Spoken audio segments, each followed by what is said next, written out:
They call me the builder. Chud the builder. So I told you guys the other day that Chud the Builder was being released from prison as of Monday. A lot of y'all was in my comment section saying that's not true. That didn't happen. He didn't get released. Well, he did. And you had a whole lot of W's that supported this guy, and they've been trying tooth and nail to get him out since he was arrested all the way back in May for a powwowing of a man in Nashville, right? Everybody saw him going around harassing black people, going up to black people, even made some, right? And he even put a text out that said the finale and what he was doing would be an unalive chimp on the ground. He said all of this kind of stuff, right?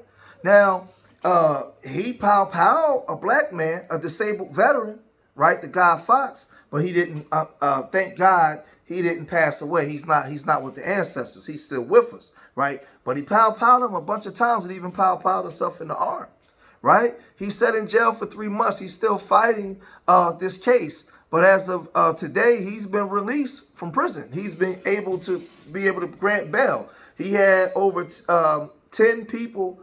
He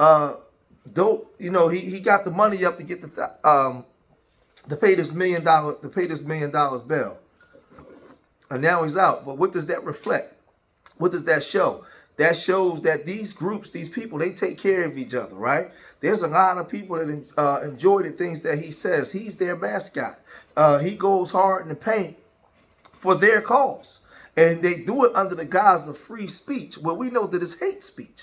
We know that he's antagonizing black people. He's using speech to commit a crime, right? So this is what the news is saying. New information out of Clarksville. A social media influencer known as Chud the Builder is out of the Montgomery County Jail.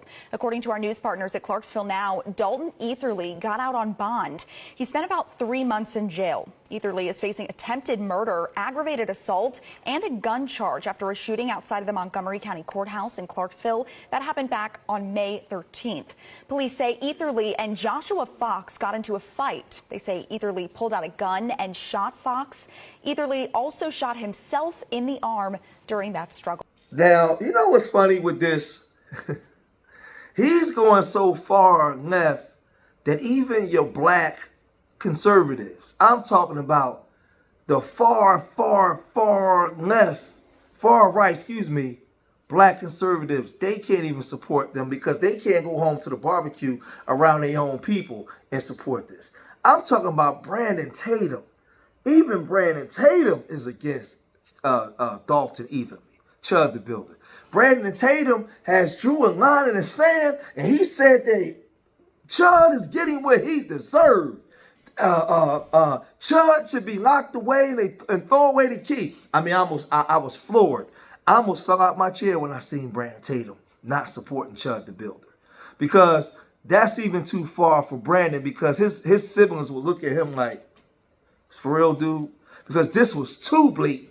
I'm talking about too blatant. I mean, Brandon Tatum was saying this. The man known online as Chud the Builder is facing attempted murder charges. Investigators say a fight outside the Montgomery County Courthouse this week led to gunfire. Let's go to News 2's Jaxie Pigeon. She's live in Clarksville. And Jaxie, you have new information following this shooting. Mark and Nicole, this all unfolded outside the courthouse on Wednesday, and now investigators are working to determine what sparked it. So deputies and Clarksville police responded to Millennium Plaza around 1 o'clock yesterday after reports of shots fired. When they got there, they detained 2 men who they say had been fighting before things escalated. Both were taken to the hospital with gunshot wounds and are expected to survive. Authorities identified one of the men as 28-year-old Dalton Etherly, who goes by Chud the Builder online. He's known locally for live streaming confrontations and making racist comments in public. He's now charged with criminal attempted murder, aggravated assault, reckless endangerment, and employing a firearm during a dangerous felony. Etherly remains in the Montgomery County Jail this morning awaiting arraignment, where a judge will set bond. In a statement, Montgomery County Sheriff John Fuson says, quote, "It's unfortunate that incidents like this are happening in our community. This kind of violence won't be tolerated, and our office will work to make sure those responsible are held accountable to the fullest extent of the law." And because this investigation is still active, the entire courts complex here in Montgomery County will be closed for today. So let me just say this, because I want to put it out there. I did not read the case report. I did not read the affidavit, so I don't know what the facts and circumstances are. But in a southern state where they're charging you with these types of crimes, you probably did something crazy. That's all I'm saying. You probably did something crazy. And here's his bond hearing, and guess how much money he's going to have to pay or be responsible for in order to get out, and it's well-deserved. And I'm telling you guys, bear with me. Wait till I show you the stuff that he was doing that got him in this place in the first place, or got him in this position in the first place. Roll the clip. So we're gonna have a bail. I'm gonna set just a bond right now till we have our bail hearing. Then I'll let you make all the arguments. We can go through all the factors in the statute and see if that gets amended up or down. Okay? Yes, sir. I'm going to set initial bond at 1.25 million. 1.25 million. Based upon the fact of how many people were in the courtyard, we're here at the courthouse, and the seriousness of all these felonies. And his bond status. Okay? Yes, sir.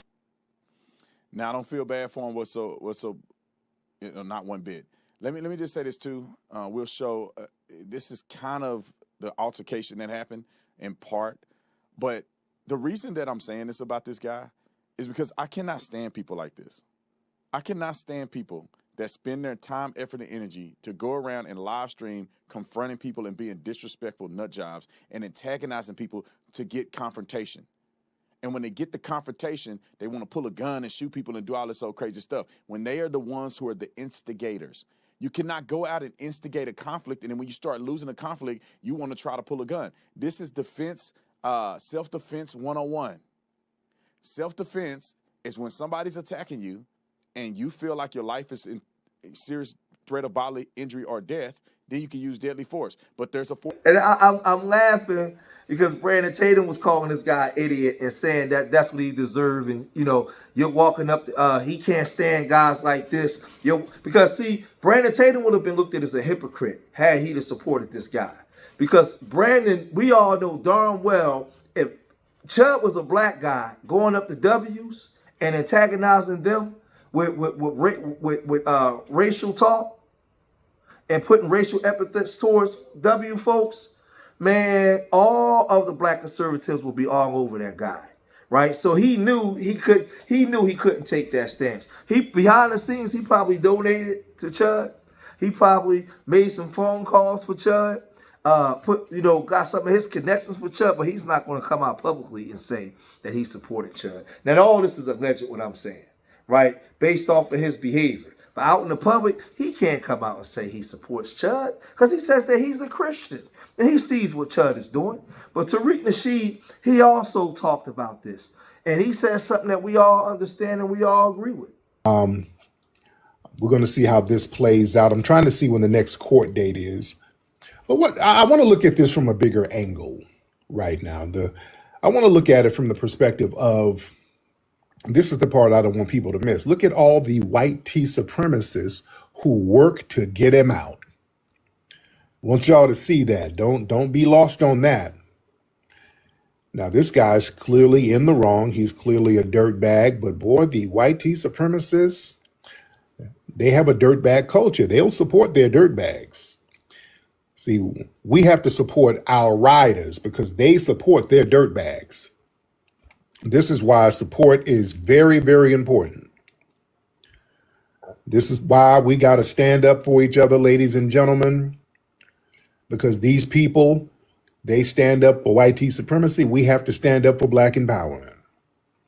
And I understand there's a lot of people out there, in the sphere who act like they're about black empowerment, but they be on. So I get it. I get that. So I know it's difficult sometimes, but you got to look at people's track record. Those of us who have a very thorough track record, just support. Because I want you to understand something about these white tea supremacists. Boy, white tea supremacy is a religion. That is a religion. And right now, this is how desperate the white tea supremacists are. This is a very interesting thing. They pool their resources to get out this dirtbag. They need a hero. This is how desperate they are for a symbol of white tea supremacy.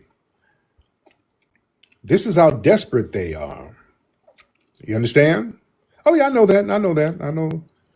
Oh, I know that. I know that.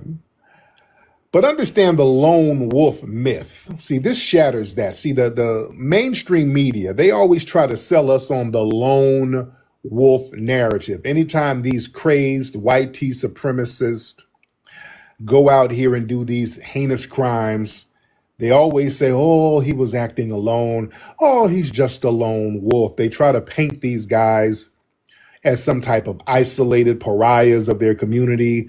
They're just mentally ill individuals who just snapped. No, no, no. This $1 million bailout, and it was difficult. They had to go through a whole bunch of different bail bonds companies. Well, these white tea supremacists were working hard behind the scenes. So this proves that these white tea supremacists, boy, they're part of a well-funded, highly organized underground infrastructure that backs anti-black violence. So one of their provocateurs get jammed up, well, that network starts activating so they can protect their asset. You see? And they're very desperate as mascot. The white tea supremacist movement right now is kind of fractured. It's paranoid. They're losing control of the cultural narrative. If you notice, the white tea supremacist movement, they have a bunch of representatives now who, 60, 70 years ago would not even be considered white. Look who they got representing them now. The Nick Fuentes, he's Hispanic. He wouldn't have been considered white tea 70 years ago. You got Jake Lang running around here who's Jewish. They wouldn't consider him white back in the day. You see? So they need a hero very badly. You know, they're losing control. They don't have control over the cultural narrative. They are desperate for a unifying symbol, a hero who acts out the violent fantasies that they all talk about on 4chan and in their little private chat rooms. So by them funding Chud's release, they're trying to elevate him into a mascot for their cause. So the message is to other races, if you attack black people, the community is going to have your back. You see? And they're starving for a tangible win. That's why they're so damn desperate right now. The culture is shifting. Right now, the black people, we're getting more politically sophisticated, socially sophisticated, on code, based on lineage. And that's a threat to everybody, ladies and gentlemen. Now, I'll say this, man. One thing that we can learn from this, a lot of Pan-Africans don't like Tariq Nasheed because Tariq Nasheed can do some things that Pan-Africans haven't shown that they can do. Tariq Nasheed can come online and he can advocate for his people and he can ask for $1 million and his people will give it to him. He can ask for $2 million and his people will give it to him. And he always shows up and shows out when they give it to him. These Pan-Africans can't. Umar's still trying to get to school. He ain't got no school. These Pan-Africans can't come together and build anything or do so. It's easy to be mad at Tariq Nasheed. Now, why are you saying this, George? When you see a Dalton Etherly or what they call a Chud the Builder, his supporters come out in droves to support him. They create think tanks. They do all kinds of things to figure out how to get him out of prison, right? And we got to do a better job of supporting each other. Foundational Black Americans, we got to stand up front and we got to put money where our mouth is. We got to create our own voting block where we get power, and we got to create a financial block. The same way we can learn from this, the same way we support Tariq to get projects done, we got to support each other in the areas that we are, in the areas that we have to get things done in the cities that we're in, right? We can learn from Chud because there's a lot of people, you see all these Chud wannabes coming out because there's a lot of money behind it, and they know that they're going to be financially backed. So as of right now, he's free, right? He's free to mingle and do his thing. But y'all gotta let me know what y'all think. I told y'all that he was going to be free. Those of y'all that said that it wasn't true, it's true. But y'all let me know what y'all think, man. If you made it this far in the video, hit that like button, subscribe to Street Media TV, leave your comments in the comment section. Remember, I love y'all. Till the next time, peace.